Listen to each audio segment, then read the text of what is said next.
자, 오늘 기자회견 내용은 여러분들이 잘 들으셔야 됩니다. 우리가 광화문 광장에서 그렇게 외쳤던 그 현실이 바로 내일이 될 수도 있습니다.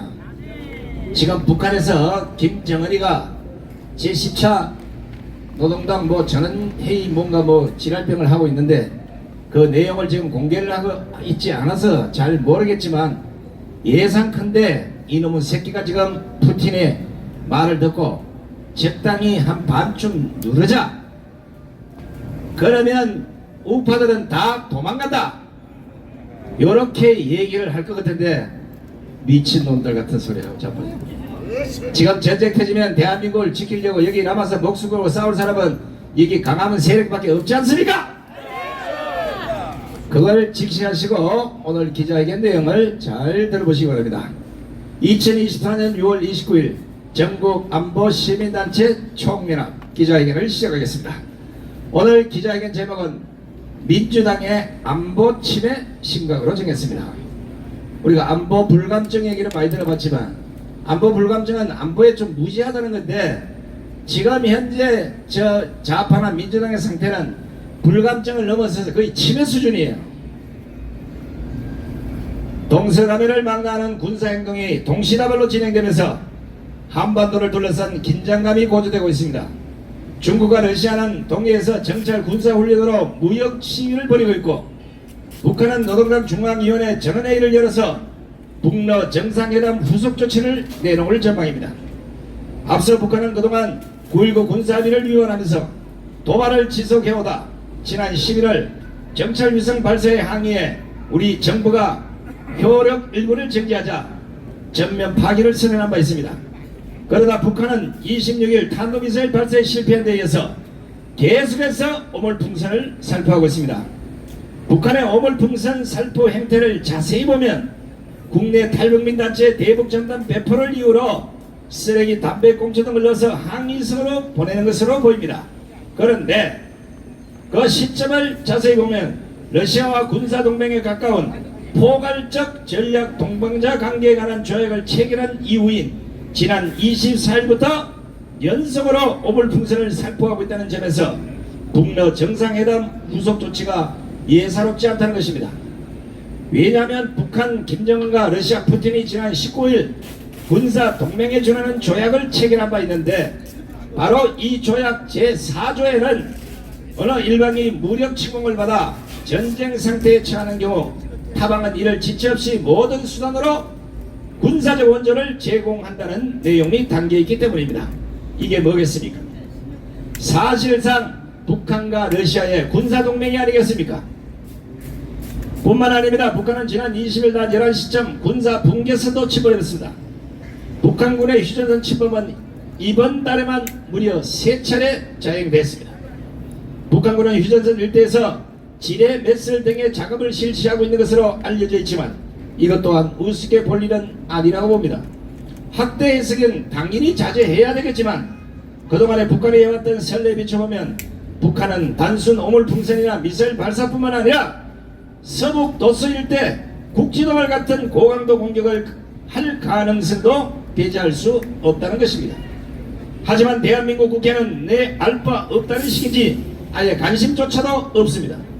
특히 민주당은 이런 일련의 북러 행위를 윤석열 정권의 위기 모면용이라면서 무력 충돌 가능성이 커질 것이라고 엉뚱한 비판을 해댑니다. 민주당 원내 대표라는 박찬대는 문제를 해결하기보단 한반도의 긴장감을 높여서 정권이 처한 위기를 모면하려는 나쁜 대책이라고 말합니다. 진짜 이 사람 대한민국 사람들 맞습니까? 아닙니다.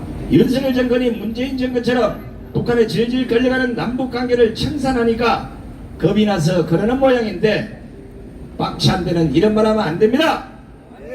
아니 민주당이 무력 충돌 가능성이 커질 것이라고 비판하려면 윤석열 정권만 비판할 것이 아니라 북한이 좋아하는 민주당이 앞장서서 북한에 허칠을 하지 말라고 경고를 해야 되는 것이 아니겠습니까?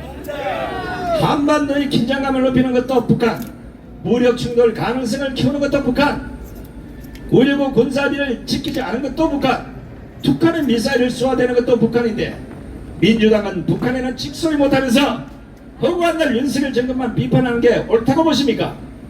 민주당 입장에서 보면 전쟁 터지면 좋은 거 아니겠습니까? 북한이 민주당 사람들 동지라고 봐주지 않겠습니까? 그러나 착각하지 마십시오. 전쟁 발발 시 제일 먼저 차단될 대상이 바로 북한의 시다바리 노릇을 했던 주사파 종북자파 민주당이 아니겠습니까? 다행히 이런 일련의 상황을 직시한 윤석열 대통령은 지난 24일 오전 수석 비서관 회의를 주재하고 한반도를 둘러싼 안보 상황이 엄중하므로 안보 태세에 만전을 기할 것을 당부했습니다. 윤 대통령 이란 당부는 러북 조약과 중동 사태 등에 미칠 군사 및 경제 안보에 관해 확고한 대비 태세를 유지하라는 뜻으로 이해되고 있습니다. 잘 보십시오. 그 어디를 봐도 민주당이 주장하는 것처럼 윤석열 대통령의 발언이 윤 정권의 위기 모면용으로 보이는 것은 없습니다. 어거지도 어느 정도 어거지야지 박찬대처럼 문제를 해결하기보다는 한반도의 긴장감을 높여서 정권이 처한 위기를 모면하는 나쁜 대책이라는 말 참 국회의원스럽지 못합니다. 특히 박찬대가 한반도의 긴장감을 높여 정권이 처한 위기를 모면하려는 것이라고 했는데 이건 말도 안 되는 것입니다. 생각해 보십시오. 북한이 윤석열 정권이 위기를 좀 면하고자 하니 한반도의 긴장감을 좀 높여달라고 하면 김정은이가 들어주겠습니까? 정부로서 당연히 해야 하는 조치를 민주당이나 박찬대가 저거들 생각으로 재단을 해서 국민들을 설득하고 있는 것입니다. 전국안보 시민단체 총연합은 보시다시피 외부적 안보 문제는 윤석열 정권이 대책을 세우고 대비하겠지만 정작 내부적 안보는 심각한 상황에 도달했다고 판단해서 민주당과 야당에 다음과 같이 촉구합니다. 첫째, 남북 간, 한중 간, 한러 간 무슨 일이 발생하면 민주당 사람들이 진짜로 대한민국 사람들이라면 윤석열 정권보다 먼저 북한, 중국, 러시아를 비판하라는 겁니다. 때리는 시어머니보다 말리는 시누이가 더 밉다고 했는데 저런 정신 상태라면 앞으로 벌어질 크고 작은 모든 문제를 윤석열 정권의 위기 모면용이라고 하지 않겠습니까? 발석해서는 안 되겠지만 만약 남북간 국진이나 전면전이 붙어도 윤석열 정권의 잘못으로 말하지 않겠느냐 이겁니다. 지금까지도 그렇게 해왔으니 앞으로도 100% 그렇게 할 겁니다. 개소리 그만하라! 개소리 그만하라! 개소리 그만하라! 둘째, 민주당 이하 야당은 북한 문제가 터지면 대변인 역할을 해주려고 안간힘을 쓰지 말고 아예 주댕이를 닫고 가만히 있으라는 겁니다. 북한을 두드라고 줄줄 빠는 행위는 한반도 안보에 아무런 역할을 못 받을 뿐더러 도움도 안 되기 때문입니다. 입 닥쳐라! 입 닥쳐라! 입 닥쳐라! 셋째, 윤석열 대통령은 적국인 북한의 안보 위협도 막아야겠지만 모든 잘못을 윤석열 정권에 갖다 붙이는 남한 내부의 안보 파괴자들을 발본색원해서 모조리 처단하라! 처단하라! 처단하라! 전국 안보 시민단체 총연합은 안보 불감점을 넘어서 안보 침해 수준인 민주당이 매사 북한을 두둔하고 북한의 모든 행위를 우리 정권의 잘못으로 재단하는 이 지랄병을 멈추지 않는다면 국가 안위를 위해서라도 우리는 중대 결단을 할 수밖에 없음을 오늘 이 자리를 빌어서 천명합니다.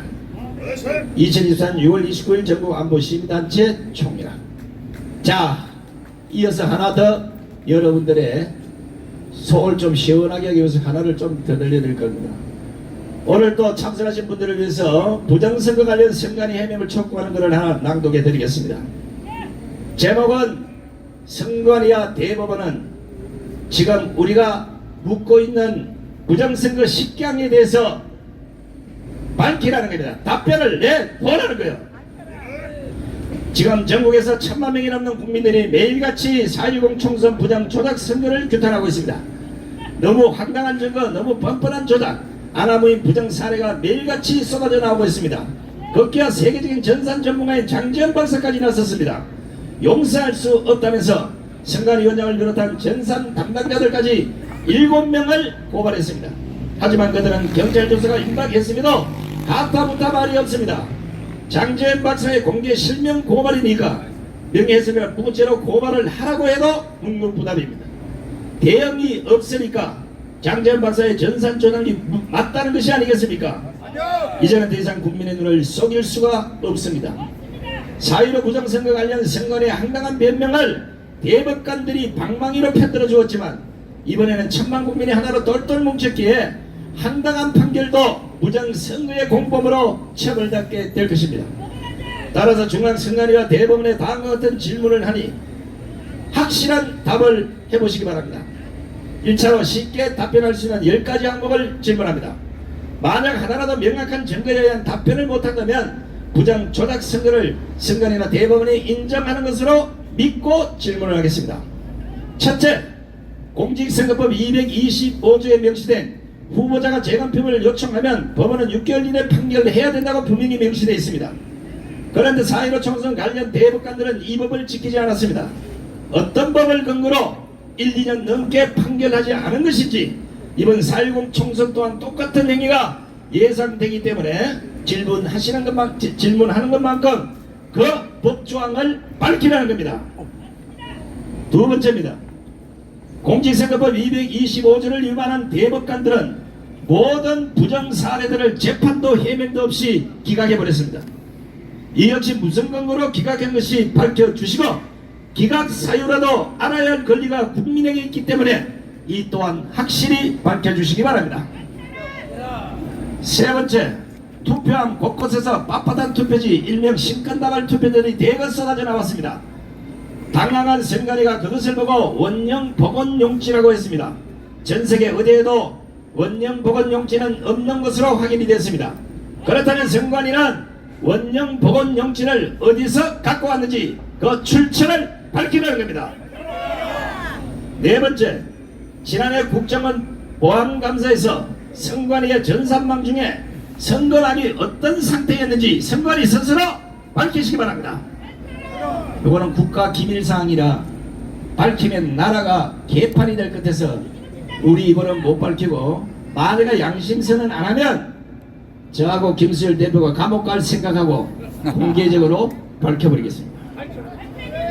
다섯 번째입니다. 1000명의 유권자가 있는 동네에서 투표가 끝난 뒤 집계를 해보니까 1300명이 투표한 것으로 집계됐다면 이 나머지 300명은 도대체 어떤 사람인지 선관위는 밝히라는 겁니다. 여섯 번째, 일부 지역에서는 사망자는 물론 있지도 않은 100세 이상의 노인 등이 투표한 것으로 집계가 됐습니다. 이런 황당한 투표지를 재검표에서 왜 나온 건지 선관위와 대법원은 밝혀보시기 바랍니다. 일곱 번째입니다. 4.10 총선에서 자유통일당의 0표, 1표, 2표, 3표 나온 것으로 발표된 지역에서 자통당이 직접 전수조사를 실시한 결과 직접 투표하는 국민들이 대거 쏟아져 나왔습니다. 이것은 왜 그런 것인지 대법원과 선관위는 확실하게 밝혀주십시오.